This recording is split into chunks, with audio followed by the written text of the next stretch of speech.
Hi, my name is Brayden, and this is my sweater story. I got the sweater from my grandma. I remember being about 16, and my grandma previously, so I'm a twin, and we were born premature when I was a baby, so my grandma knitted a lot of our clothes. For that, because we were so small, we couldn't buy regular clothes, so she knitted a lot of that kind of stuff, and she knitted her whole life. And then I remember being 16-ish and being like, "Hey grandma, I don't have anything knitted from you." And being like, "Hey, will you knit me something?" She was like, "Sure." So I picked out a cardigan, and I picked out the colour. So I love red, so I picked out a bright red, and I picked out the buttons and all that.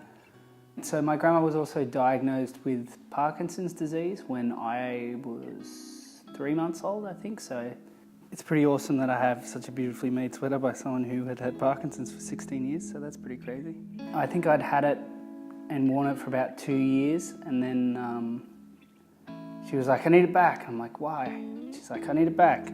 So she sewed a label in it that says, "Made with love by grandma." So she added that about 2 years after I'd got it, which was pretty cool and pretty special. I wore it last at her funeral, which was about a year ago now. And yeah, so it definitely has taken on a different meaning now that she's obviously died, and means it's probably a bit more special to me than it was back then, even though it's always been special to me. But now that I'm not getting another one, I guess, and now that she can't fix it, because I remember it had a hole in it, she fixed it at one point. And yeah, it's definitely something awesome to remember her by, which is why I think she did it in the first place.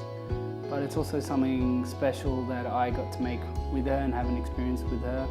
Definitely it's mixed emotions, because it's also sad, but also it's just nice to have something physical to remember her by and to remember the experience of making it together with her. So that's definitely awesome. Yeah.